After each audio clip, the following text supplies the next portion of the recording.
ओम परमात्मने नमः। मय्येव मन आधस्त्वमयि बुद्धिं निवेशय नवशिष्यसि मय्येव अत ऊर्ध्व न संशयः। मय्येव मन आधस्त्वमयि बुद्धिं निवेशय, अर्थात भगवान के मत में वे ही पुरुष उत्तम योग वेदता हैं जिनको भगवान के साथ अपने नित्य योग का अनुभव हो गया है। सभी साधकों को उत्तम योग वेदता बनाने के उद्देश्य से भगवान अर्जुन को निमित्त बनाकर यह आज्ञा देते हैं कि मुझ परमेश्वर को ही परम श्रेष्ठ और परम प्रापणीय मानकर बुद्धि को मेरे में लगा दे और मेरे को ही अपना परम प्रियतम मानकर मन को मेरे में लगा दे। भगवान में हमारी स्वतः सिद्धि स्थिति नित्य योग है, परंतु भगवान में मन बुद्धि के न लगने के कारण हमें भगवान के साथ अपने स्वतः सिद्ध नित्य संबंध का अनुभव नहीं होता।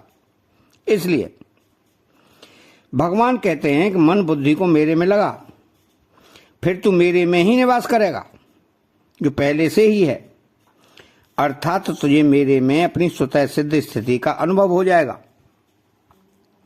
तो मन बुद्धि लगाने का तात्पर्य है कि अब तक मनुष्य जिस मन से जड़ संसार में ममता, आसक्ति, सुख भोग की इच्छा, आशा आदि के कारण बार बार संसार का ही चिंतन करता रहा है और बुद्धि से संसार में ही अच्छे बुरे का निश्चय करता रहा है, उस मन को संसार से हटाकर भगवान में लगाए तथा बुद्धि के द्वारा दृढ़ता से निश्चय करे कि मैं केवल भगवान का ही हूं और केवल भगवान ही मेरे हैं तथा मेरे लिए सर्वोपरि परम श्रेष्ठता, परम प्रापणीय भगवान ही है। ऐसा दृढ़ निश्चय करने से संसार का चिंतन और महत्व समाप्त हो जाएगा और एक भगवान के साथ ही संबंध रह जाएगा। यही मन बुद्धि का भगवान में लगाना है। मन बुद्धि लगाने में भी बुद्धि का लगाना मुख्य है। किसी विषय में पहले बुद्धि का ही निश्चय होता है और फिर बुद्धि के उस निश्चय को मन स्वीकार कर लेता है। साधन करने में भी पहले उद्देश्य बनाने में बुद्धि की प्रधानता होती है, फिर मन की प्रधानता होती है। तो जिन पुरुषों का लक्ष्य भगवत प्राप्ति नहीं है, उसके मन बुद्धि भी वे जिस विषय में लगाना चाहेंगे उस विषय में लग सकते हैं। इस विषय में मन बुद्धि लग जाने पर उन्हें सिद्धियां प्राप्त हो सकती हैं, पर भगवत प्राप्ति का उद्देश्य न होने से भगवत प्राप्ति नहीं हो सकती। अतः साधक को चाहिए कि बुद्धि से वह दृढ़ निश्चय कर ले कि मुझे भगवत प्राप्ति ही करनी है। इस निश्चय में बड़ी शक्ति है। ऐसी निश्चयात्मिका का बुद्धि होने में सबसे बड़ी बाधा है भोग और संग्रह का सुख लेना। सुख की आशा से ही मनुष्य की वृत्तियां धन, मान, बढ़ाई आदि पाने का उद्देश्य बनाती हैं। इसलिए उसकी बुद्धि बहुत भेदों वाली तथा अनंत हो जाती है। परंतु अगर भगवत प्राप्ति का ही एक निश्चय हो तो इस निश्चय में इतनी पवित्रता और शक्ति है कि दुराचारी से दुराचारी पुरुष को भी भगवान साधु मानने के लिए तैयार हो जाते हैं। इस निश्चय मात्र के प्रभाव से वह शीघ्र ही धर्मात्मा हो जाता है और सदा रहने वाली परम शांति प्राप्त कर लेता है। मैं भगवान ही हूं, मैं भगवान का ही हूं और भगवान ही मेरे हैं, ऐसा निश्चय साधक की दृष्टि में बुद्धि में हुआ प्रतीत होता है, परंतु वास्तव में ऐसा नहीं है। बुद्धि में ऐसा निश्चय दिखने पर भी साधक को इस बात का पता नहीं होता कि वह स्वयं पहले से ही भगवान में स्थित है। वह चाहे इस बात को न भी जाने, पर वास्तविकता यही है। स्वयं भगवान में स्थित होने की पहचान यही है कि इस संबंध की कभी विस्मृति नहीं होती, अर्थात यह केवल बुद्धि की ही बात हो तो भूली भी जा सकती है, पर मैंपन की बात को साधक कभी नहीं भूलता। जैसे मैं विवाहित हूं, यह मैंपन का निश्चय है, बुद्धि का नहीं। इसीलिए मनुष्य इस बात को कभी नहीं भूलता। अगर कोई निश्चय कर ले कि मैं अमुक गुरु का शिष्य हूं, तो इस संबंध के लिए कोई अभ्यास न करने पर भी वह निश्चय उसके भीतर अटल रहता है। स्मृति में जो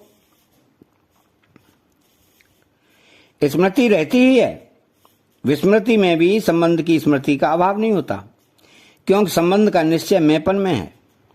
इस प्रकार संसार में माना हुआ संबंध भी जब स्मृति और विस्मृति दोनों अवस्थाओं में अटल रहता है, तब भगवान के साथ जो सदा से ही नित्य संबंध है, उसकी विस्मृति कैसे हो सकती है। अतः मैं भगवान का ही हूं और भगवान ही मेरे हैं। इस प्रकार में पर स्वयं के भगवान में लग जाने से मन बुद्धि भी स्वतः भगवान में लग जाते हैं।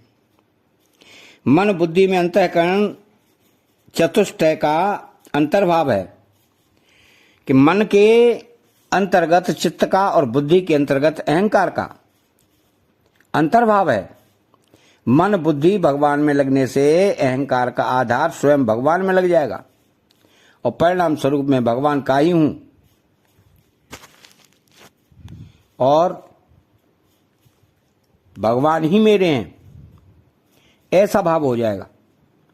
इस भाव में निर्विकल्प स्थिति होने से मैंपन भगवान में लीन हो जाएगा। तो साधारणतया अपना स्वरूप मैंपन का आधार स्वयं मन बुद्धि और शरीर आदि के साथ दिखता है, पर वास्तव में इनके साथ है नहीं। सामान्य रूप से प्रत्येक व्यक्ति यह अनुभव कर सकता है कि बचपन से लेकर अब तक शरीर, इंद्रियां, मन बुद्धि आदि सबके सब बदल गए, पर मैं वही हूं, अतः मैं बदलने वाला नहीं हूं। इस बात को आज से ही दृढ़तापूर्वक मान लेना चाहिए। तो साधारणतया मनुष्य बुद्धि से ही समझने की चेष्टा करता है, पर यहां स्वयं से जानने की बात है। विचार करें कि एक और अपना स्वरूप नहीं बदला, यह सभी का प्रत्यक्ष अनुभव है और आस्तिकों एवं भगवान में श्रद्धा रखने वालों के भगवान भी कभी नहीं बदले। दूसरी ओर शरीर, इंद्रियां, मन, बुद्धि आदि सब के सब बदल गए और संसार भी बदलता हुआ और प्रत्यक्ष दिखता है। इससे सिद्ध हुआ कि कभी न बदलने वाले स्वयं और भगवान दोनों एक जाति के हैं, जब निरंतर बदलने वाले शरीर और संसार दोनों एक जाति के हैं।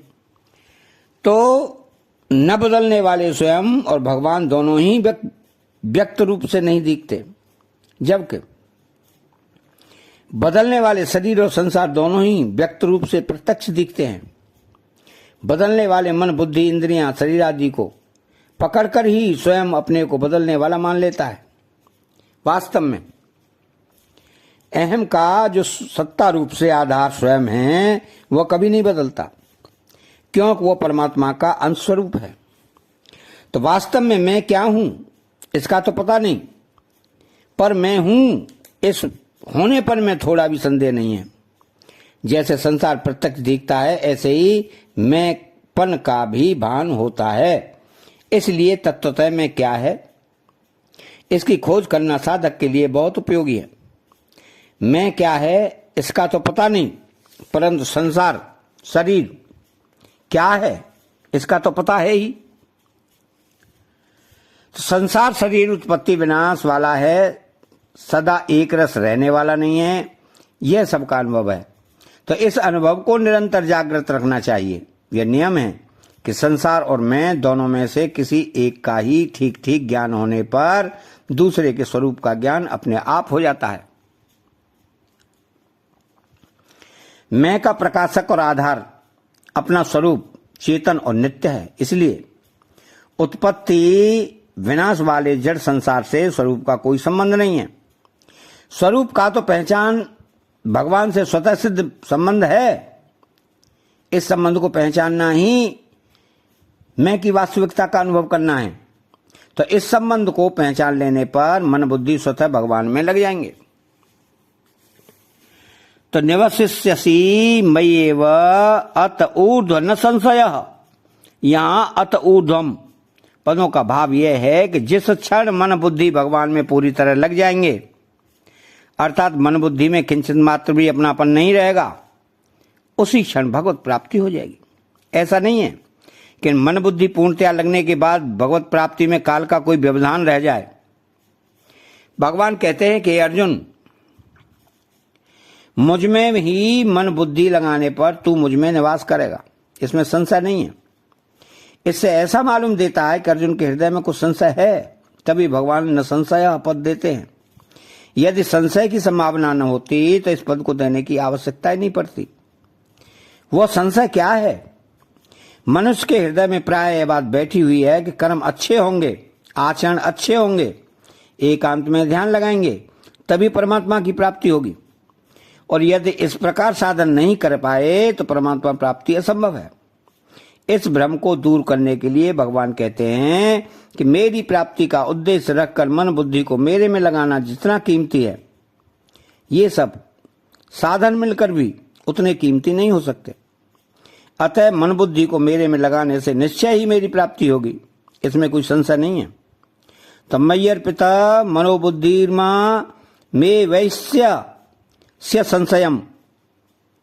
जब तक बुद्धि में संसार का महत्व है और मन से संसार का चिंतन होता रहता है, तब तक परमात्मा में स्वाभाविक स्थिति होते हुए भी अपनी स्थिति संसार में ही समझनी चाहिए।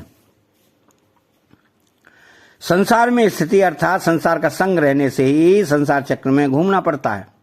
उपरोक्त पदों से अर्जुन का संशय दूर करते हुए भगवान कहते हैं कि तू ये चिंता मत कर कि मेरे में मन बुद्धि सर्वदा लग जाने पर तेरी स्थिति कहाँ होगी। जिस क्षण तेरे मन बुद्धि एकमात्र मेरे में सर्वदा लग जाएंगे, उसी क्षण तू मेरे में ही निवास करेगा। मन बुद्धि भगवान में लगाने के सिवाय साधन के लिए और कोई कर्तव्य नहीं। मन भगवान में लगाने से संसार का चिंतन नहीं होगा, और बुद्धि भगवान में लगाने से साधक संसार के आश्रय से रहित हो जाएगा। तो संसार का किसी प्रकार का चिंतन और आश्रय न रहने से भगवान का ही चिंतन और भगवान का ही आश्रय होगा, जिससे भगवान की ही प्राप्ति होगी। यहां मन के साथ चित्त को तथा बुद्धि के साथ अहम को भी ले लेना चाहिए। क्यों? कि भगवान में चित्त और अहम लगे बिना तू मेरे में ही निवास करेगा, यह कहना सार्थक नहीं होगा। तो संपूर्ण सृष्टि के एकमात्र ईश्वर परमात्मा का ही साक्षात अंश यह जीवात्मा है, परंतु यह सृष्टि के एक तुच्छ अंश मन, शरीर, इंद्रियों, बुद्धि आदि को अपना मानकर इनको अपनी ओर खींचता है, अर्थात इनका स्वामी बन बैठता है। वह जीवात्मा इस बात को सर्वदा भूल जाता है कि ये मन, बुद्धि आदि भी तो उसी परमात्मा के समष्टि सृष्टि के ही अंश हैं। मैं उसी परमात्मा का अंश हूं और सर्वदा उसी में स्थित हूं। इसको भूलकर वह अपनी अलग सत्ता मानने लगता है। जैसे करोड़पति का मूर्ख पुत्र उससे अलग होकर अपनी विशाल कोठी के एक दो कमरों पर अपना अधिकार जमाकर अपनी उन्नति समझ लेता है, पर जब उसे अपनी भूल समझ में आ जाती है तब उसे करोड़पति का उत्तराधिकारी होने में कठिनाई नहीं होती। इसी लक्ष्य से भगवान कहते हैं कि जब तू इन व्यष्टि मन बुद्धि को मेरे अर्पण कर देगा, जो स्वतः ही मेरे हैं, क्योंकि मैं ही समष्टि मन बुद्धि का स्वामी हूं, तो स्वयं इनके मुक्त होकर वास्तव में पहले से ही मेरा अंश और मेरे में ही स्थित होने के कारण निसंदेह मेरे में ही निवास करेगा। तो भगवान ने 5 महाभूत मन, बुद्धि और अहंकार इस प्रकार 8 भागों में विभक्त अपनी अपरा जड़ प्रकृति का वर्णन किया और इससे भिन्न अपनी जीवभूता परा चेतन प्रकृति का वर्णन किया। इन दोनों प्रकृतियों को भगवान ने अपनी कहा, अतः इन दोनों के स्वामी भगवान हैं। तो इन दोनों में जड़ प्रकृति का कार्य होने से अपरा प्रकृति तो निकृष्ट है और चेतन परमात्मा का अंश होने से परा प्रकृति श्रेष्ठ है, परंतु परा प्रकृति जीव मूल से अपरा प्रकृति को अपनी तथा अपने लिए मानकर उससे बन जाती है तथा जन्म मरण के चक्र में पड़ जाती है। इसलिए भगवान इस श्लोक में यह कह रहे हैं कि मन बुद्धि रूप अपरा प्रकृति से अपनापन हटाकर इनको मेरी ही मान ले, जो वास्तव में मेरी ही है। तो इस प्रकार मन बुद्धि को मेरे अर्पण करने से इनके साथ भूल से माना हुआ संबंध टूट जाएगा और तेरे को मेरे साथ अपने स्वतः सिद्ध नित्य संबंध का अनुभव हो जाएगा। अब इसमें भगवत प्राप्ति संबंधी विशेष बात यह है कि भगवत प्राप्ति की किसी साधन विशेष से नहीं होती, कारण कि ध्यान आदि साधन मन, शरीर, बुद्धि, इंद्रियों के आश्रय से होते हैं। शरीर, मन, बुद्धियां इंद्रियां आदि प्रकृति के कार्य होने से जड़ वस्तुएं हैं। जड़ पदार्थों के द्वारा चिन्मय भगवान खरीदे नहीं जा सकते, क्योंकि प्रकृति के संपूर्ण पदार्थ मिलकर भी चिन्मय भगवान के समान कभी नहीं हो सकते। तो सांसारिक पदार्थ कर्म पुरुषार्थ करने से ही प्राप्त होते हैं। अतः साधक भगवान की प्राप्ति को भी स्वाभाविक ही कर्मों से होने वाली मान लेता है। इसलिए भगवत प्राप्ति के संबंध में ही वह यही सोचता है कि मेरे द्वारा किए जाने वाले साधन से ही भगवत प्राप्ति होगी। मनु, शत्रुपा, पार्वती आदि को तपस्या से ही अपने इष्ट की प्राप्ति हुई। इतिहास पुराण आदि में इस प्रकार की कथाएं पढ़ने सुनने से साधक के अंतःकरण में ऐसी छाप पड़ जाती है कि साधक के द्वारा ही भगवान मिलते हैं, और उसकी यह धारणा क्रम से दृढ़ होती रहती है। परंतु साधन से ही भगवान मिलते हों ऐसी बात वस्तुतः है नहीं। तपस्यादि साधनों से जहां भगवान की प्राप्ति हुई दिखती है, वहां भी वह जड़ के साथ माने हुए संबंध का सर्वदा विच्छेद होने से हुई है, न साधनों से। तो साधन की सार्थकता असाधन जड़ के साथ माने हुए संबंध का त्याग करने में ही है। तो भगवान सबको सदा सर्वदा स्वतः प्राप्त है ही, किंतु जड़ के साथ माने हुए संबंध का सर्वदा त्याग होने पर भी उनकी प्रत्यक्ष अनुभूति होती है। इसलिए भगवत प्राप्ति जड़ता के द्वारा नहीं, प्रत्युत जड़ता के त्याग संबंध विच्छेद से होती है। अतः जो साधक अपने साधन के बल से भगवत प्राप्ति मानते हैं, वे बड़ी भूल में हैं। साधन की सार्थकता केवल जड़ता का त्याग कराने में है। इस रहस्य को न समझकर साधन में ममता करने और उसका आश्रय लेने से भगवान का जड़ के साथ संबंध बना रहता है। तो जब तक हृदय में जड़ता का किंचित मात्र भी आदर है, तब तक भगवत प्राप्ति कठिन है। इसलिए साधक को चाहिए कि वह साधन की सहायता से जड़ता के साथ सर्वदा संबंध विच्छेद कर ले। तो एकमात्र भगवत प्राप्ति के उद्देश्य से किए जाने वाले साधन से जड़ता का संबंध सुगमता पूर्वक छूट जाता है। अतः चैनल को सब्सक्राइब करें, बेल आइकन घंटी को दबाएं और कमेंट बॉक्स में जय श्री कृष्णा लिखें। बोलो जय श्री कृष्णा।